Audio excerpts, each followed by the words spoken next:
තෙරුවන් සරණයි. අද කතා කරන්න බලාපොරොත්තු වෙන්නේ හඳුන් කූරු බිස්නස් එක ගැන. ඔබ කවුරුත් දන්නවා අපේ තරුණ පරම්පරාව හරි කැමති ඉක්මනට දියුණු වෙන්න. ඉතින් මේ ඉක්මනට දියුණු වෙනවා නම් මේ වීඩියෝ එක බලන්න. මොකද හරි ඉක්මනට දියුණු වෙන ක්‍රමයක් තමයි අද කතා කරන්නේ. අසපුව ඉක්මනටම දියුණු වෙච්ච විදිහ එක උදාහරණයක් සහිතව කතා කරන්න තමයි බලාපොරොත්තු වෙන්නේ. පහුගිය වීඩියෝ වැඩසටහන් ගණනාවකදී ගොඩක් අය කියලා තිබුණා අනිත් අයට නිඳා කරනවා, අපහාස කරනවා, වචන භාවිතා කරන්න දන්නේ නැහැ, thumbnail එක දැක්කහම එපා වෙනවා වගේ කාරණා ටිකක්. එතකොට අපි මුලින් කරපු අසපුව සම්බන්ධයෙන් කරපු වැඩසටහන් ටික ඔබ නැරඹුවා නම් ඔබ දන්නවා ඇති අපි මුල් අවස්ථාවේදී වචන භාවිතා කරේ කොහොමද කියලා. බොහොම ගෞරවනීය විදිහට නම් ගම් සහිතව උදාහරණ සහිතව ඒ අයගෙම පොත්පත් පරිහරණය කරමින් පිටු අංක 1 පුවත්පත්වලට සපයපු ලිපිවල දිනවකවානු එක්ක බොහෝම ගරුසරු සහිතව ඒ ගැන කතා කරා. ඒවා YouTube එකට රිපෝට් කරලා අයින් කරනකොට නියම නංගොත් වෙනුවට වෙනත් නම් භාවිතා කරන්න වෙනවා. මොකද මේ අයගේ පුද්ගලිකත්වයට හානි කරනවා කියලා තමයි රිපෝට් එක ගහලා තිබුණේ. ඔය කන්තලේ දමයන්ති ගැබිනියක වීම සම්බන්ධ සිදුවීමේදී රිපෝට් එක ගහලා තිබුණේ පුද්ගලික කාරණා කියනවා කියලා. එතකොට පුද්ගලික කාරණා කියනවා කියලා රිපෝට් කරනවා නම් මාධ්‍ය නිදහසක් කියලා එකක් නැහැනේ. ඒ අයගේ නමක් ගමක් කිව්වහම ඒ නම සඳහන් කරපු විනාඩි ගාන තත්පර ගාන ඉඳලා රිපෝට් එකට ඇතුළත් කරලා රිපෝට් එකක් ගහුවාම ඒ වීඩියෝ අයින් කරන්න වෙනවා. ඒකින්ද නම් කතා කරනකොට නියම නමින් නැතුව අපි දාගන්න නංගොත් වලින් හඳුන්වන්න වෙනවා. ඒකින්ද අද අපි කතා කරන්නේ කිරියසපු වගේ හඳුන් කූරු බිස්නස් එක ගැන. එතකොට ඔබ කවුරුත් දන්නවා ඔය අසපුවේ ලොකු හඳුන් කූරු ව්‍යාපාරයක් කරානේ. මිනිස්සු ඒ කාලේ කිව්වේ හඳුන් කූරු මුදලාලි කියලානේ. අභාග්‍ය හඳුන් කූරු කියලා જાතියක් හදලා විකිනෙව්වනේ. ඒ අයගේ සාකා ටිකට දාලා. ඉතින් මෙන්න මේ විකුණපු හඳුන් කූරු බිස්නස් එකට අද වෙනකොට මොකද වුනේ කියන එක තමයි කියන්න බලාපොරොත්තු වෙන්නේ. එතකොට මුලින්ම ඔබටත් මේක හොඳ ගතයුත්තක් තියෙන ඔය ඉක්මනට දියුණු වෙන ක්‍රමයක් මේක ඇතුලේ තියෙනවා. ඒ කූට ක්‍රමය අනුව තමයි මොහු කෝටි 50ක විතර ගේම් එකක් ගැහුවේ. ඒ කෝටි 50 වංචාව ගැන තමයි අද කියන්න බලාපොරොත්තු වෙන්නේ. මේ අසපුවගේ හඳුන් කූරු ව්‍යාපාරය පටන් ගන්න බැංකුවෙන් ගන්නවා කෝටි 30ක් ණයක්. මේ ණය ගන්නකොට ණය ගන්නේ කිරියසපුවගේ නමට හරි කිරියසපුවගේ ඔය ගෝලබාල ඉංගනන් වලට හරි නෙමෙයි. මොහු හදනවා ඒ ව්‍යාපාරයට බෝඩ් එකක්. ඒ කියන්නේ සමිතියක්. හදලා ඒක සභාපතිකමට මිල්ටන් කියලා කෙනෙක්ව තමයි පත් කරගන්නේ. මේ මිල්ටන්ව පත් කරගෙන මිල්ටන්ගේ යටතේ පිරිස පෙළගස්සනවා. පෙළගස්සලා ඒ සමාගමේ බෝඩ් එක පෙළගස්සලා ඒකේ ඉන්න සමාජිකයින් ටික පෙළගස්සලා ඒ අය හරහා බැංකුවෙන් ගන්නවා කෝටි 30ක්. කෝටි 30 අරගෙන හඳුන් කූරු ව්‍යාපාරයේ පටන් අරගෙන මේ හඳුන් කූරු ටික මෙයාගේ සාකා ජාලයක් තියෙනවානේ. ඒ සාකා ජාලය ඔස්සේ අලෙවි කරනවා, විකුණනවා.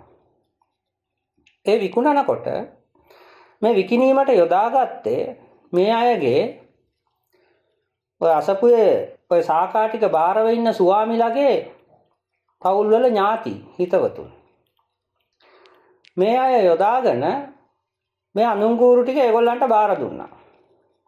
එතකොට ඒ අය මේක විකුණා ගත්තා. විකුණාගෙන ඊට පස්සේ ඒ මුදල් ටිකක් ඒ පවුල් වල සමාජිකයෝ අතර බෙදිලා ගියා. ඊටු ටික මේගොල්ලන්ගේ වැඩවලට යොදා ගත්තා. ඔය කිරියසපුවාගේ ගෝලයෝ පිරිස එහෙම තම තමන්ගේ දේවල් වලට ඒ මුදල යොදා ගත්තා. දැන් ණය ගෙවන්න විදිහක් නැහැ. දැන් ඒ ණය අරන් තියන්නේ කවුද? කිරියසපුවද? කිරියසපුවක් නෙමෙයි. කිරියසපුවාගේ ගෝල බාලයන්ගේ නමටත් නෙවෙයි අරන්. අර මිල්ටන් කියලා ඒ මිනිස්සයා තමයි දැන් මේකට අස්සම් කරලා තියෙන්නේ. එතකොට මිල්ටන් තමයි නායකාරයා. හැබැයි කෝටි 30 පරිහරණය කරේ මිල්ටන්ද? නෑ, මිල්ටන් නෙවෙයි. ඒක යන්ත්‍ර සූත්‍ර ගෙන්නණ්ඩයි අවශ්‍ය අමුද්‍රව්‍ය ගෙන්නණ්ඩයි නොයෙක් දේවල් වලට වියදම් කරේ අසපුවා. එතකොට අසපුවා ඒ ටික වියදම් කරලා දැන් ණය තියෙන්නේ මිල්ටන්ට. එතකොට දැන් මිල්ටන් සහ ඒ කණ්ඩායම තමයි දැන් ණය ගෙවන්න ඕන. හැබැයි මේක දැන් කරමුලට අහු වෙලා ඉන්නේ කවුද? මිල්ටන්. ඊට පස්සේ මොකද කරන්නේ? දැන් මේක ව්‍යාපාරයේ පවත්වාගෙන යන්න විදිහක් නැහැ කියලා ව්‍යාපාරය වෙළඳ නාමයත් එක්කම ගෙනාපු යන්ත්‍ර සූත්‍ර සහ ඉතිරි අමුද්‍රව්‍ය සියල්ලම වෙනත් ව්‍යාපාරිකයෙකුට gediya පිටින් විකුණලා දැම්මා. ඒක වාර්තා වුණ ආකාරයට කෝටි 23කට තමයි විකුණලා තියෙන්නේ. එතකොට ඒ විකුණන්නේ කොහොමද? විකුණන්නේ මේගොල්ලන්ගේ වැද්දා නාලිකාවට ලාභයෙන් කොටසක් එන්න ඕනේ කියන ගිවිසුමේ කොන්දේසියත් එක්ක තමයි විකුණන්නේ. ඒ විකුණලා මේ අභාග්‍ය හනුංකූරු ව්‍යාපාරය ඒක මහා අභාග්‍යයක් බවට පත් වෙනවා මිල්ටන්ට.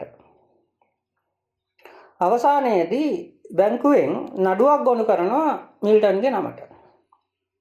මිල්ටන් කියන්නේ මහා ධනවතෙක් හරි ව්‍යාපාරිකයෙක් හරි නෙමෙයි. ඔය කන්තලයේ පැත්තේ හිටියා අහිංසක මිනිස්සෙක්. හැබැයි අර කරුමේ කොහේ හරි කරකිලා ගිහිල්ලා කරගැහෙනවනේ. ආන් ඒ වගේ මිල්ටන්ටත් මොකක් හරි කරුමයකට මේ අසපු ස්වාමීට කරගහන්න හිතුණා. ඒක හින්දා ගිහිල්ලා අර දුවන කෝච්චියට බෙල්ල තියනවා වගේ මේකට බෙල්ල තිබ්බා.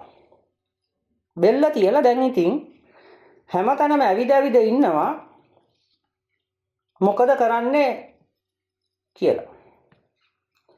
දැන් සිද්ධ වෙලා තියෙන්නේ කෝටි 30ක ණය අර එදා වේල හොයාගෙන ජීවත් වෙච්ච අසරණ මිනිස්සෙකුට ගෙවන්න සිද්ධ වෙලා දැන් කිරියසපුවා තමන්ගේ මාලිගාව තියෙනවානේ රාජමාලිගාව. ආන්ගේ මාලිගාවට වෙලා AC කාමරයකට වෙලා පාඩුවේ වැජබෙනවා. අර අහිංසක දුප්පත් මිනිස්සයා කෝටි 30ක් ගෙවන්න හතර අතේ හඬා ඇවිදිනවා.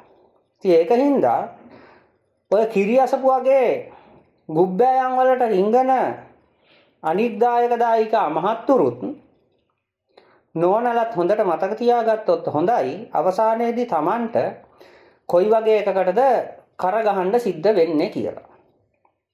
ඉතින් මේ වගේ කෝටි ගණන් වල කතා තමයි අපිට ගොඩක් කතා කරන්න තියෙන්නේ.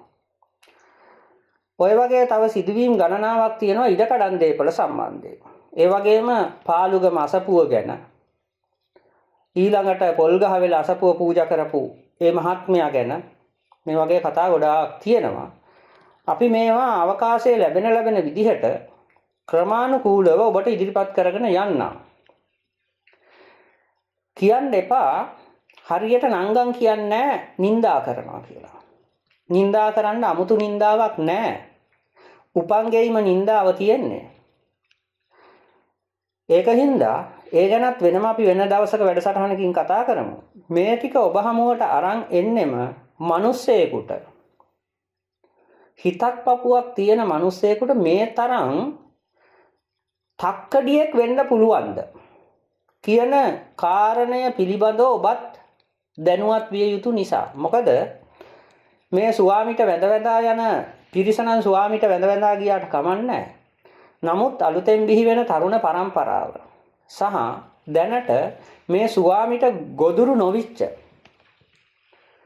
අපේ සදහවත් බෞද්ධ පිරිස යන්තම් හරි ප්‍රඥාවක් තියෙන ගුණ සම්පන්න ප්‍රඥාවන්ත පිරිස මේ තක්කඩි ගුබ්බෑයමට රිංගන එක වළක්වන්න තමයි දැනුවත් කරන්නේ. මොකද අපිට 100% මේව නවත්තන්න බෑ.